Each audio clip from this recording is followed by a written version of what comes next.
Welcome friends. आज की कहानी एक महिला की है जिसका नाम किल बॉक्सून है और जो पेशे से एक कॉन्ट्रैक्ट किलर है। साथ ही उसकी एक बच्ची है जिसको ये खबर नहीं कि उसकी माँ एक कॉन्ट्रैक्ट किलर है और बुक्सन कभी नहीं चाहती कि उसे ये बात पता चले। मगर क्या बुक्सन इसमें कामयाब हो पाएगी या उसकी बेटी उसका राज जान जाएगी? चलो देखते हैं। तो कहानी की शुरुआत में देखते हैं कि एक आदमी अपने घर में मजे से सो रहा है, मगर अगले ही पल उसकी आंख खुली तो वो सड़क पर है। तभी उसके पास किल बुक्सॉन आती है जो उससे बात करने लगती है। इनकी बातों से पता चलता है कि ये आदमी जापान का बहुत बड़ा गुंडा है। बॉक्सून कहती है कि अब मैं तुम्हें मारने वाली हूँ क्योंकि तुम्हें मारने का मुझे कॉन्ट्रैक्ट मिला है। इस पर वो आदमी कहता है कि अच्छा, तो तुम मुझे सोते हुए भी मार सकती थी। बॉक्सून कहती है कि हाँ, बिल्कुल मार सकती थी, पर मेरी बेटी का कहना है कि सबको बराबरी का हक मिलना चाहिए। जिसके बाद बॉक्सून एक तलवार उसके पास फेंकती है और उसे लड़ने के लिए चैलेंज करती है। अब दोनों में फाइट होने लगी। बॉक्सून को थोड़ी देर में अंदाजा हो गया कि कहीं शायद ये ही मुझे हरा ना दे। उसने चालाकी से उस पर गन से शूट कर दिया, खत्म कर दिया। फिर घर आकर बॉक्सून घर का काम करने लगी। उसे अपनी बेटी के कपड़ों से एक सिगरेट का पैकेट मिला जिसे देखकर उसे अपना बचपन याद आ गया, जब उसके पिता ने उसे सिगरेट छुड़ाने के लिए बहुत मारा और सिगरेट खाने को भी कहा था। ये सब याद करके बॉक्सून भी सिगरेट पीने लगती है। तभी उसकी बेटी स्कूल से आ गई, जिसे देखकर बॉक्सून समझाते हुए सिगरेट छोड़ने को कहती है। इस पर उसकी बेटी बोलती है कि जो काम तुम खुद करती हो वो मुझे छोड़ने क्यों बोल रही हो। ये बोलकर अपने कमरे में चली गई। बॉक्सून जब गुस्से में उसके कमरे में गई तो उसे एहसास हो गया था। वो कहती है कि सॉरी मॉम, मुझे ऐसा नहीं कहना चाहिए था। इसके बाद बॉक्सून के बॉस और उसकी बहन को देखते हैं जो न्यूज देख रहे थे कि एक गुंडे का खून हो गया है। इसे मारने वाले का कोई अता पता नहीं है। इस पर बॉस बॉक्सून की तारीफ करता है, मगर बॉस की बहन बॉक्सून को ज्यादा पसंद नहीं करती थी। बॉक्सून का एमके कंपनी के साथ कॉन्ट्रैक्ट था जो जल्द ही अब खत्म होने वाला था। अब वो अपने दोस्तों के साथ एक होटल में मिलती है जो उसी की तरह कॉन्ट्रैक्ट किलर। तो एक लड़का बताता है कि हम लोग अब बेरोजगार हो गए हैं और उसकी वजह एमके कंपनी का बॉस है। बॉस ने ही सभी रूल्स बनाए थे, जिसमें से पहला रूल ये था कि कोई भी किसी बच्चे को नहीं मारेगा। दूसरा, कोई भी अपने कंपनी को छोड़कर दूसरे कंपनी का हिस्सा नहीं बन सकता। और तीसरा और आखिरी, कोई भी मिशन कंप्लीट किए बिना काम नहीं छोड़ेगा, नहीं तो उसे मौत मिलेगी। और इन रूल्स की वजह से वो लोग अब बेरोजगार हो चुके थे। बात बॉक्सून की तो बॉस उसे हर बार कॉन्ट्रैक्ट दे देता है। इस बात पर बॉक्सून को उस पर गुस्सा आने लगता है। वो कहती है कि अच्छा, अगर तुम काबिल हो तो साबित करो और खून से लथपथ चाकू मेरे पास ले आओ। और यहाँ खून से लथपथ चाकू का मतलब था कि किसी को फाइट के लिए चैलेंज करना। अब बॉक्सून जब बात करने के बाद अपने गाड़ी पास गई तो कुछ लोग उसके साथ बदतमीजी करने लगे, मगर तभी वो लड़का आ गया जो उन सबको मार मार कर वहाँ से भगा देता है, जिससे बॉक्सून खुश हो जाती है। अब बॉक्सून की बेटी अपने दोस्त के साथ, जो अब दोनों एक दूसरे को पसंद करती थी, जब दोनों सिगरेट पी रहे थे तो वहाँ 3 लड़के आ जाते हैं। एक लड़का बॉक्सून की बेटी से बदतमीजी करने लगा, जिस पर बॉक्सून की बेटी उसे गुस्से में कहती है कि मैं तुम्हारा हाथ तोड़ दूंगी। ये देखकर दोनों लड़के उस लड़के पर हंसने लगते हैं, जिस पर उसे बॉक्सून की बेटी पर बहुत गुस्सा आने लगता है। अगले दिन जब बॉक्सून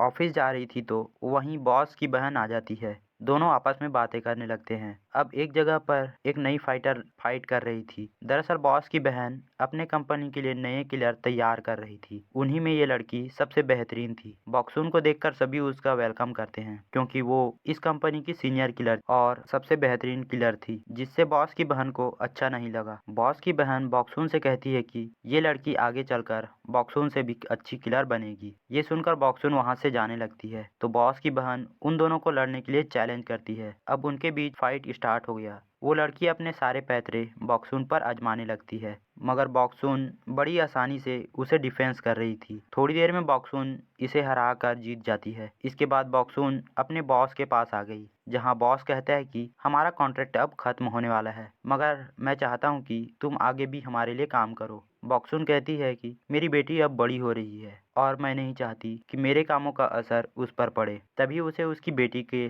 स्कूल से कॉल आता है। उसे बताते हैं कि बॉक्सून की बेटी ने किसी को कैंची मार दिया था। अब बॉक्सून जल्द ही स्कूल पहुंचती है, जहां पता चलता है कि उसकी बेटी के साथ उसकी दोस्त भी शामिल थी, जिसके लिए उन्हें 1 हफ्ते के लिए सस्पेंड किया जा रहा था। अब ये यही लड़का होता है जो पहले भी बॉक्सून की बेटी को परेशान करता था। बॉक्सून उसे घर ले जाते वक्त डांटते हुए पूछती है कि आखिर तुमने ऐसा क्यों किया। उसका जवाब सुनकर बॉक्सून के पैरों तले जमीन खिसक गई। वो कहती है कि मैं उसे जान से मारना चाहती थी पर बच गया। बॉक्सून ये बात अपने दोस्त को बताती है। उसे डर था कि कहीं मेरे काम का बुरा बुरा असर उसकी बेटी पर ना पड़े। मैं तो उसे इन सब से दूर रखना चाहती हूँ। इस वजह से मैं काफ़ी परेशान हूँ और मेरी बेटी भी आजकल परेशान रहने लगी है। अब बॉक्सुन घर में अपनी बेटी को समझाती है कि अपने गुस्से पर कंट्रोल रखे, मगर उसकी बेटी वहाँ से चली जाती है। अब वो बाहर आ गई। उसको देखकर लग रहा था कि जैसे कुछ तो है जो वो अपनी माँ को नहीं बता पा रही है। अब बॉक्सुन के पास उसके बॉस का कॉल आता है और वो उसे नेक्स्ट कॉन्ट्रैक्ट देता है और बताता है कि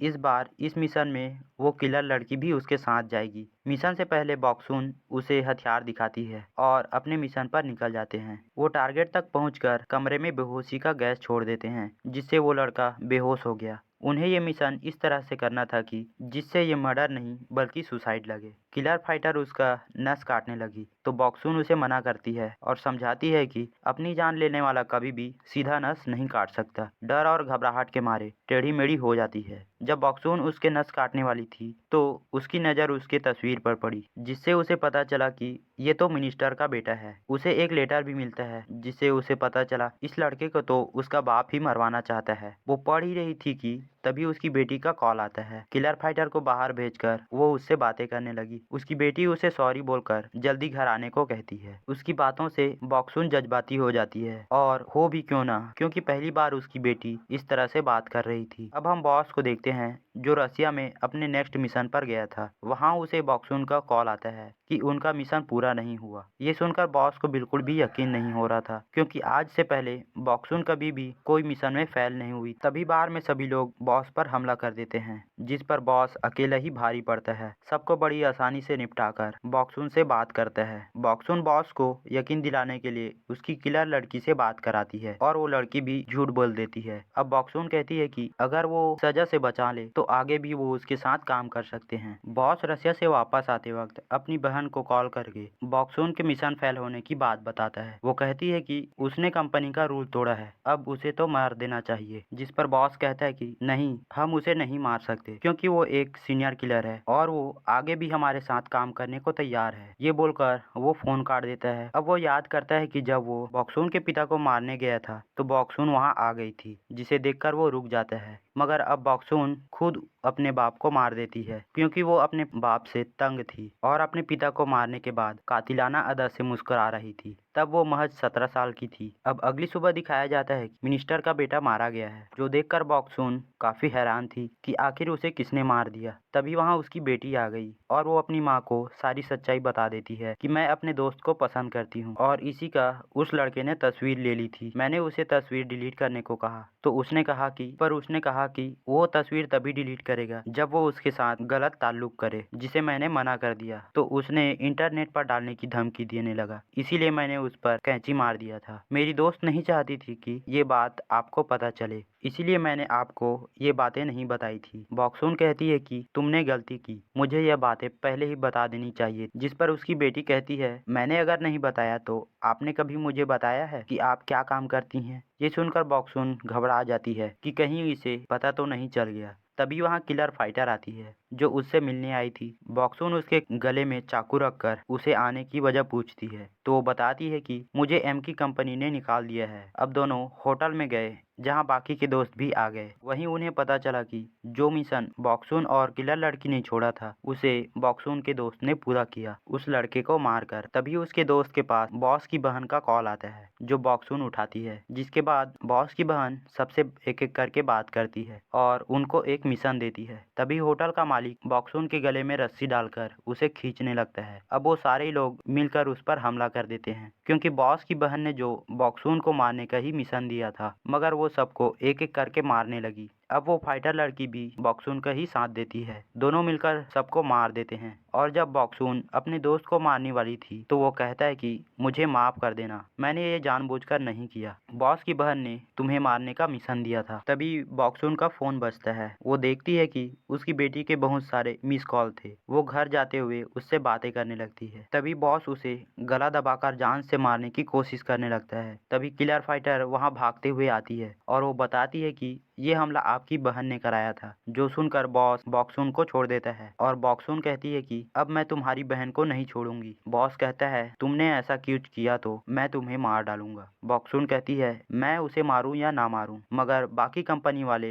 उसे पक्का मार देंगे अगर उन्हें पता चला कि तुम्हारे कंपनी के लोग उसके वजह से मरे हैं। ये सुनकर बॉस कहता है कि नहीं, मैं तुम्हें और अपनी बहन दोनों को बचा लूंगा। बॉक्सून अब वहाँ से बिना कुछ कहे चले जाती है, लेकिन बॉस किलर लड़की को वहाँ मार देता है। घर में उसकी बेटी रो रही थी क्योंकि उसने सब कुछ कॉल पर सुन लिया था कि कोई उसकी माँ को मारना चाहता है। वो उसे सच्चाई बताने को कहती है कि क्या आप जासूस हैं, क्योंकि मैंने आपके पास गन देखी है। तो बॉक्सून उससे झूठ बोलती है कि हाँ बेटा, मैं एक जासूस हूँ और मैं ये काम छोड़ दूंगी, मेरा उनसे झगड़ा हो गया है। तो उसकी बेटी कहती है कि मॉम, मुझे भी अफसोस है क्योंकि मेरी दोस्त भी मुझे धोखा दे रही थी। के बाद देखते हैं कि कंपनी का मीटिंग हो रहा था। एक आदमी कहता है कि एमके कंपनी के किलर ने गलती की है तो उसके बॉस को ही सजा मिलेगी, और वो चाकू को टेबल पर वहीं रख देता है। अब बॉस उस चाकू से ही उस आदमी पर वार करता है और उसे खतरनाक तरीके से मार देता है, क्योंकि मीटिंग में हथियार लाना भी रूल्स के खिलाफ था। अब अगले दिन कॉन्ट्रैक्ट के लिए ऑफिस में जाती है तो वहाँ उसे बॉस की बहन मिलती है। कॉन्ट्रैक्ट पर साइन करने से पहले बॉक्सून बॉस की बहन की गर्दन पर पेन घुसेड़ देती है, जिससे वो मर जाती है। साइन करके बॉक्सून खून वाला पेन वहीं पर छोड़ देती है, जिसका मतलब था बॉस को चैलेंज। बॉस को जब ये बात पता चला तो वो उसकी बेटी को बताता है कि मैं तुम्हारी माँ के साथ कंपनी में काम करता हूँ, उन्हें कहना कि कल ऑफिस आ जाए, बात करनी है। खाना खाते वक्त उसकी बेटी बॉक्सून को बताती है कि उसके कंपनी से कॉल आया था, उसे कल ऑफिस जाना है। ये सुनकर बॉक्सून समझ गई, बॉस ने उसका चैलेंज एक्सेप्ट कर लिया है। अगले दिन वो कंपनी पहुंचती है तो बॉस उस पर गोलियों की बारिश कर देता है, मगर एक भी गोली उसे नहीं लग, क्योंकि बॉस बॉक्सून को गोली से नहीं मारना चाहता था। अब दोनों शराब पीते हुए खूब बातें करते हैं। दोनों एक दूसरे की ताकत और कमजोरी को भी अच्छी तरह जानते थे। बॉक्सून बॉस से कहती है कि आप मुझे नहीं मार सकते क्योंकि आप मुझसे प्यार करते हैं, और ये बात सच भी थी, क्योंकि जब बॉस ने पहली बार बॉक्सून को देखा था तभी उसे प्यार हो गया था। ये कहकर अचानक ही बॉक्सून बॉस पर हमला कर देती है और उसे मार देती है। तो बॉस उसे बताता है कि ये सब तुम्हारी बेटी भी देख रही है, जो जानकर बॉक्सून को बहुत दुख होता है। इधर उसकी बेटी भी ये सब देखकर रो रही। बॉक्सून को अफसोस था कि जो वो नहीं चाहती थी आज वही हो गया। जब वो घर जाती है तो उसकी बेटी सो रही थी, मगर वो अब बॉक्सून की सच्चाई जान चुकी थी। अब हमें कुछ दिन बाद का सीन दिखाया जाता है। हम देखते हैं कि बॉक्सून की बेटी स्कूल में उसी दोस्त को धमकाती है कि तुमने मुझे अगर धोखा दिया तो मैं तुम्हारी जान ले लूंगी, और ये इस बात का इशारा था कि बॉक्सून के काम का असर अब उस पर भी होने लगा था, जो बॉक्सून बिल्कुल भी नहीं चाहती थी। उसकी खतरनाक हंसी से साफ साफ पता चल रहा था कि वो भी फ्यूचर में बॉक्सून से ज्यादा खतरनाक होने वाली है। और इसी के साथ ये कहानी यहीं पर खत्म हो जाती है।